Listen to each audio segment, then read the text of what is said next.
Good morning, dear students. It's me Atul Tyagi. This is class 9th physics chapter 1st, that is motion. Dear students, in today's video we will study what is acceleration,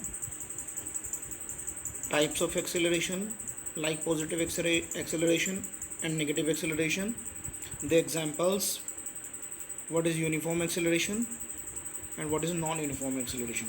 So let's start our video with acceleration. Dear students, acceleration of body is defined as the rate of change of its velocity with time.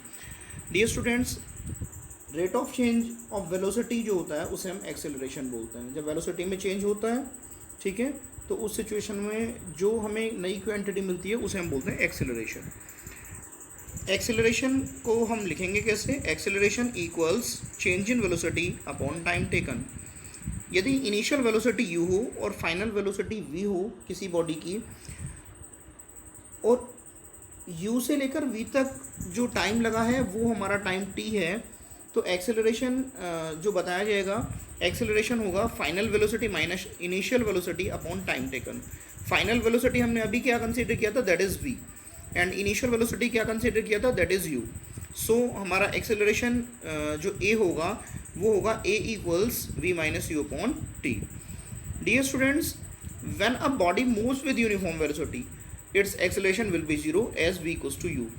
ध्यान से समझने की बात है, यदि uniform velocity से कोई body move कर रही है तो इस सिचुएशन में एक्सेलरेशन जीरो होगा. क्यों होगा? क्योंकि यूनिफॉर्म वेलोसिटी है, यानी कि v और u दोनों के दोनों इक्वल होंगे.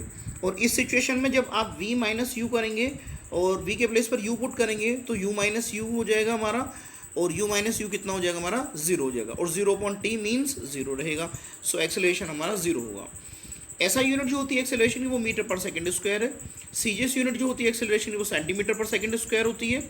और एक अदर यूनिट है दैट इज़ किलोमीटर पर आर स्क्वायर. ठीक है, एक्सेलरेशन वेक्टर क्वांटिटी है और इसकी डायरेक्शन वही होती है जो वेलोसिटी चेंज की डायरेक्शन होती है. मतलब चेंज हो रहा है जिस डायरेक्शन में वेलोसिटी में, वही डायरेक्शन हमारी एक्सेलरेशन की होती है.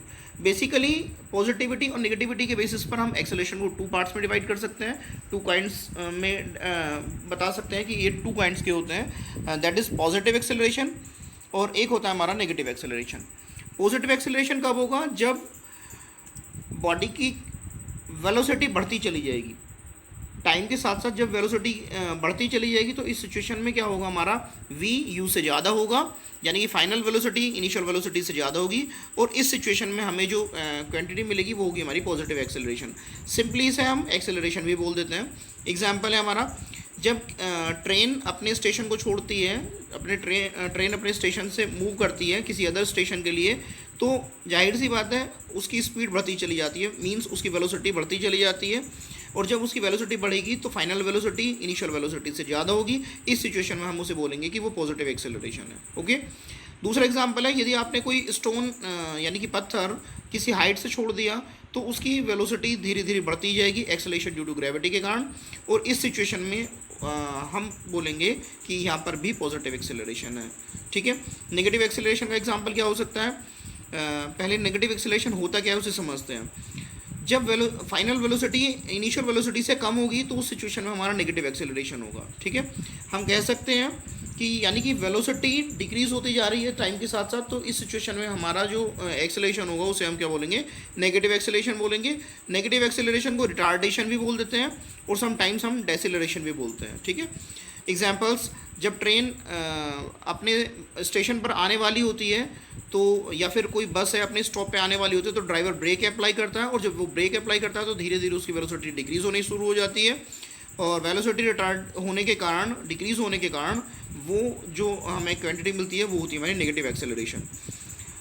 एक और एग्जांपल है, पहली बार हमने ऊपर से स्टोन छोड़ा था, अब की बार यदि हम नीचे से ऊपर की ओर वर्टिकली फेंकते हैं किसी स्टोन को तो उसकी वेलोसिटी धीरे धीरे कम होती चली जाएगी. इस सिचुएशन में जो हमारा एक्सेलरेशन होगा वो नेगेटिव होगा, यानी कि रिटार्डेशन होगा, यानी कि डेसेलरेशन होगा. ओके. वेलोसिटी, यदि कोई बॉल रोल कर रही है, ठीक है, उसमें भी हमारा क्या होगा, बेसिकली वेलोसिटी धीरे धीरे कम होती चली जाएगी और फाइनली वो बॉडी रुक जाएगी. ठीक है. और ये भी हमारा नेगेटिव एक्सेलरेशन का एग्जांपल है. एक और एग्जांपल ले सकते हैं. मान लीजिए आप साइकिल चला रहे हैं, साइकिल चलाते चलाते आप पैडल उसे बंद कर दें, पैडलिंग बंद कर दें, तो उस सिचुएशन में क्या होगा, साइकिल धीरे धीरे धीरे धीरे स्लो होती चली जाएगी और इस सिचुएशन में हमारा क्या होगा, ये भी रिटार्डेशन का एग्जांपल है। एक और एग्जांपल हो सकता है आपका स्कूटी या फिर आप बाइक्स वगैरह चला रहे हैं, यदि आप उसके राइट हैंड पर जो एक्सेलरेटर होता है उसे यदि आप प्रेस ना करें, तो इस सिचुएशन में क्या होगा, वो धीरे धीरे रिटार्ड होनी स्टार्ट हो जाएगी और फाइनली कुछ टाइम बाद वो रुक जाएगी, यानी कि ये भी हमारा रिटार्डेशन का एग्जाम्पल है, यानी कि नेगेटिव एक्सेलरेशन का एग्जाम्पल है। अब एक्सेलरेशन हमारा यूनिफॉर्म भी होता है और नॉन यूनिफॉर्म भी होता है। तो यूनिफॉर्म एक्सेलरेशन क्या है, यदि वेलोसिटी चेंज एक यूनिफॉर्म रेट पर हो रहा है तो इस सिचुएशन में हम बोलेंगे उसे यूनिफॉर्म एक्सेलरेशन। इसे हम समटाइम्स कांस्टेंट एक्सेलरेशन बोलते हैं। एग्जांपल है, कोई बॉल इंक्लाइंड प्लेन पर रोल कर रही है तो उस सिचुएशन में हमारा यूनिफॉर्म एक्सेलरेशन होगा, ठीक है। या फिर एक और एग्जांपल हो सकता है, motion of bicycle going round slope of road when the rider is not pedalling and wind resistance is negligible. ये कंसीडर करके चलिए कि राइडर जो साइकिल चला रहा है वो पैडलिंग नहीं कर रहा है और एयर रेजिस्टेंस भी नेग्लिजिबल कंसीडर कीजिए कि एयर का कोई रेजिस्टेंस नहीं है। तो इस सिचुएशन में यदि साइकिल स्लोप से नीचे की ओर चल रही है तो उस सिचुएशन में भी हमारा जो होगा, हमारा यूनिफॉर्म एक्सेलरेशन होगा, ठीक है। नॉन यूनिफॉर्म एक्सेलरेशन का एग्जांपल क्या हो सकता है, जब वेलोसिटी नॉन यूनिफॉर्म रेट पर चेंज हो रही हो तो उस सिचुएशन में हमारा जो एक्सेलरेशन होगा उसे नॉन यूनिफॉर्म एक्सेलरेशन कहेंगे और इसको हम वेरिएबल एक्सेलरेशन भी बोलते हैं। Okay, that's all for the day, thanks.